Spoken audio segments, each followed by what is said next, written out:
Charlotte Flair against Ronda Rousey is official for night 1 of WrestleMania. That is going to be your main event, or what they are calling WrestleMania Saturday.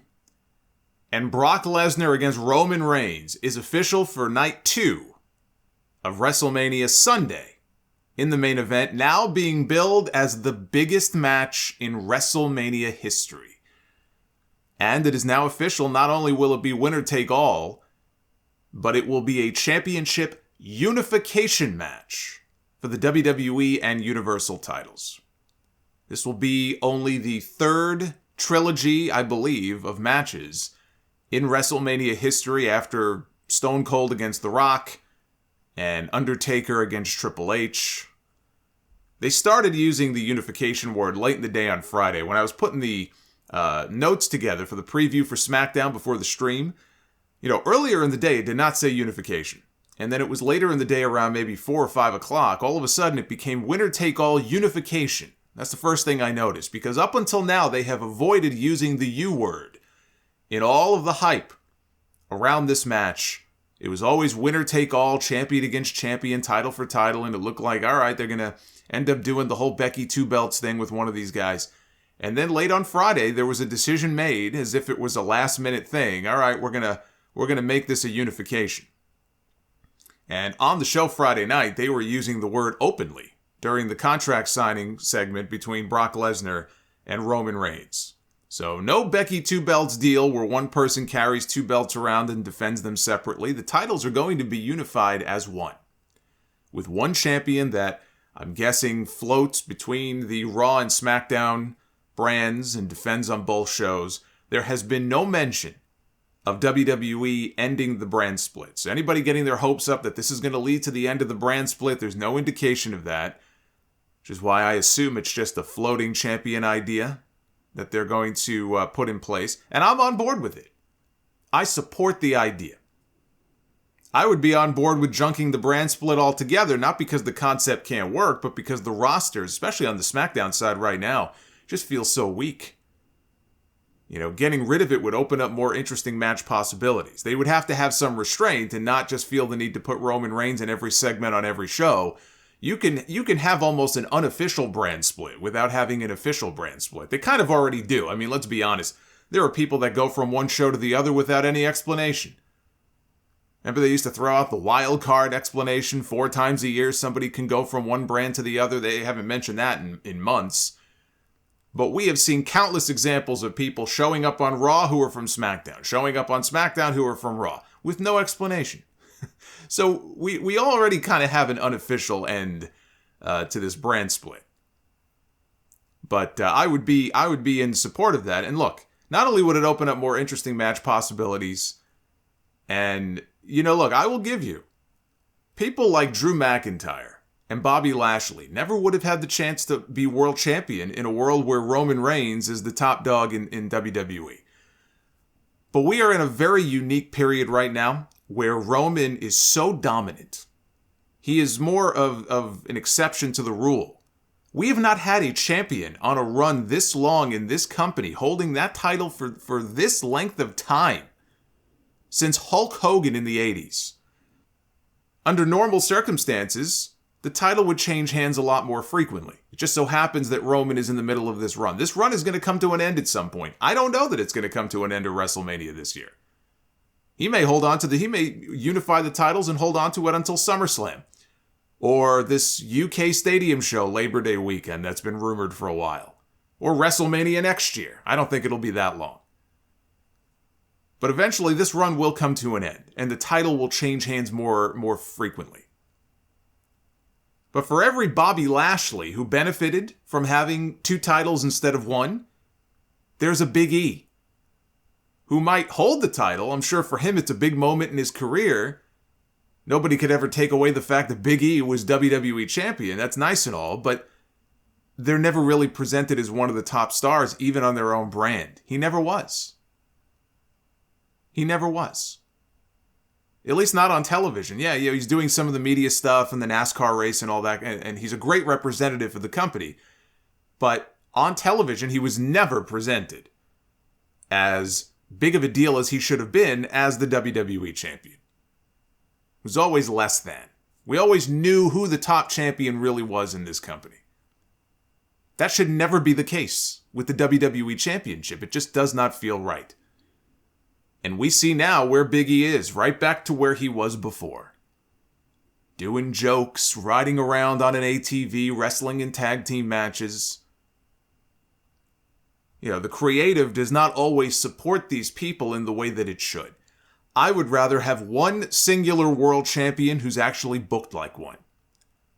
Now, I say this fully understanding that if they unify these titles at WrestleMania, they're just going to split them again inside of a year. I guarantee you, we absolutely are going to have dual champions again sooner than later. I know this is not going to last.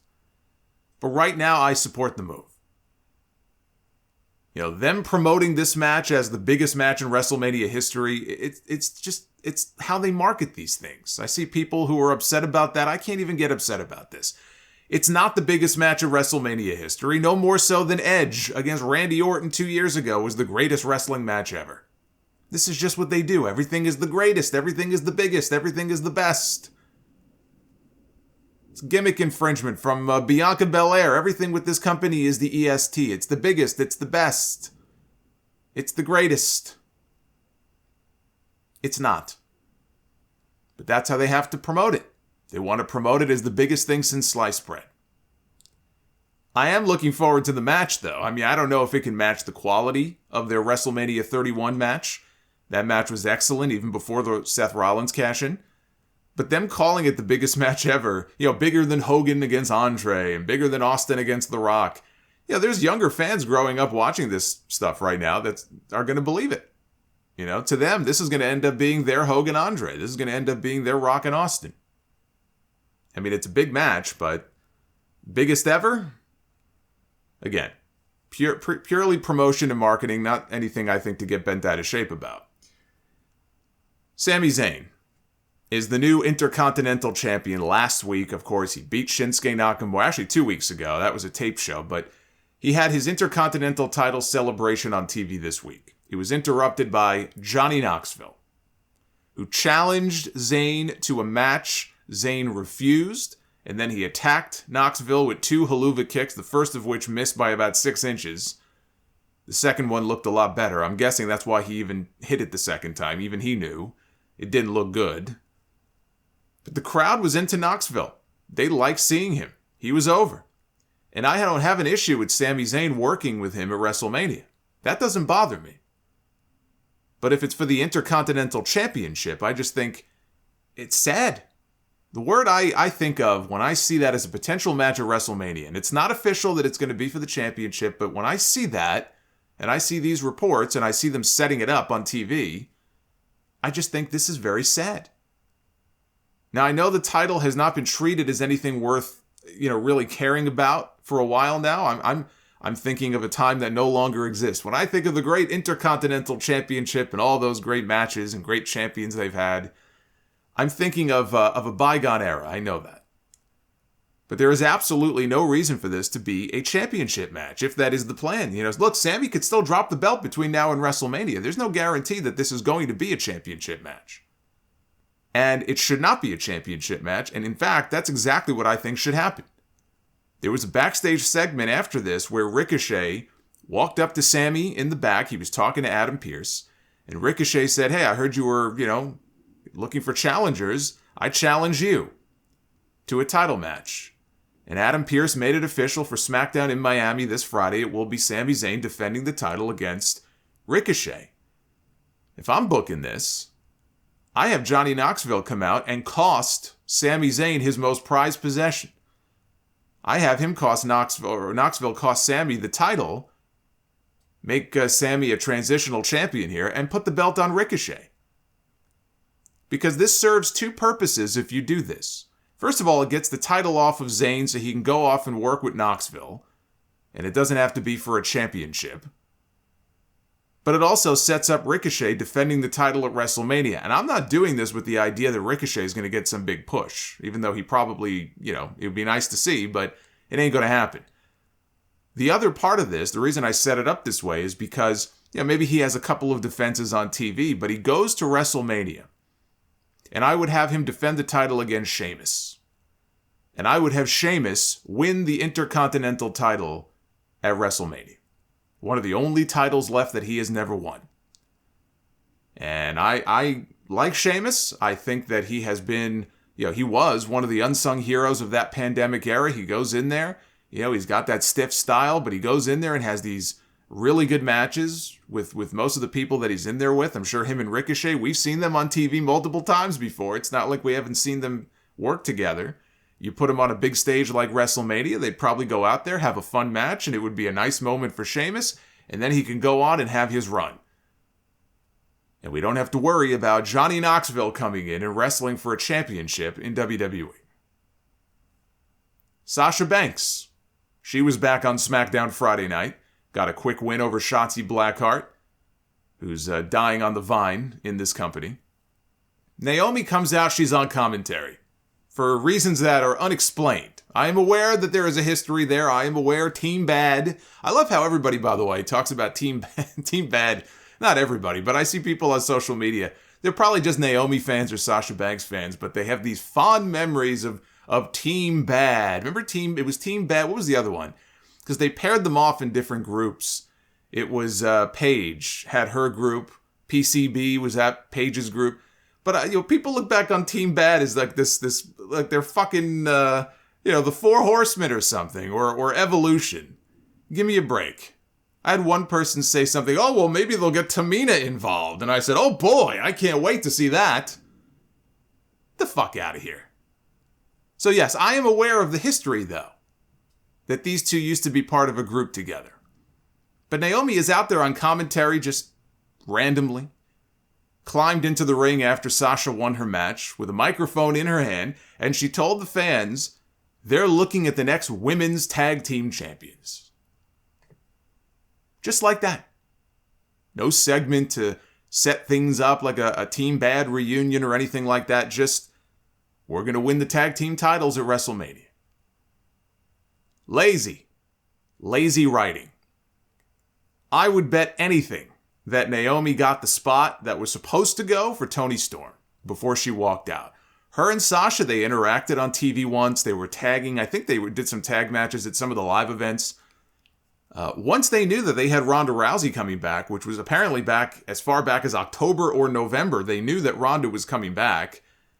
Once they knew that, Sasha had no chance, even though they kind of teased it on TV a few weeks ago. She had no chance of going to WrestleMania and challenging for the championship. So they had to know by then it was going to be Sasha and Toni Storm at WrestleMania, either as a team or one of them would have turned on the other and they would have had a singles match. But then she left, and now it's Naomi getting the spot instead.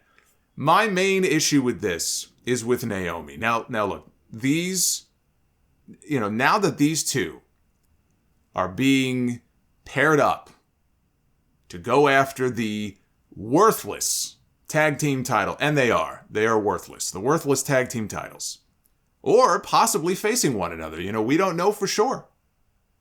It could be Naomi against Sasha. Either way, that would suggest that they are dropping the angle with Naomi and Sonya Deville, or they're moving away from the angle with Naomi and Sonya Deville. After all of these months, we're this close to WrestleMania, and the analogy that I used the other night was that it felt like they were spiking the ball at the 1-yard line. They've made it this far. You're almost there, and they're spiking the ball. Yes, I agree. This thing has dragged on for far too long. If it were up to me, this thing would have been over months ago. But it wasn't. We still never got any explanation for why Sonya Deville had such a bone to pick with Naomi, and we never will. It is what it is. We're never going to find. It's like the white Hummer in WCW. We'll never know. We'll never know. But we're this close to WrestleMania, and I know they had a television match last month that Naomi won. And then Ronda and Naomi beat Sonya and Charlotte last weekend at Elimination Chamber, but that was more about Charlotte and Ronda than it was Sonya and Naomi. Even after Naomi pinned Sonya last month, and this was my point to all the morons on social media who were like, oh, they already had a match, man, all the mutants on social media, who said that, people want to see the tag team title match. That's what they want to see. I'd love to know who these people are. These people are fucking brain dead. But Even after Naomi got her win over Sonya on television, Sonya was still fucking with her. She eliminated Naomi from the Royal Rumble. So it's not like Naomi got her big win and that was the end of the issue. It just continued on. So their issue was not totally resolved. It seemed like an easy story to tell. Take it all the way to WrestleMania, you match them up, and you could even do a stipulation where Naomi says, if I win this match, if I beat you once and for all, then you are stripped of all of your power. No more power. You're done. You're relegated back to talent only. Because, I mean, how much longer are they going to have Sonya coming out on television in the pantsuit every week, standing next to Adam Pearce? But now it looks like they've dropped the entire thing. So now I'm left hoping that it's a swerve, and either Sasha turns on Naomi, or Naomi turns on Sasha, and they have a singles match. I think that would be the much better option than them going after the worthless tag team titles.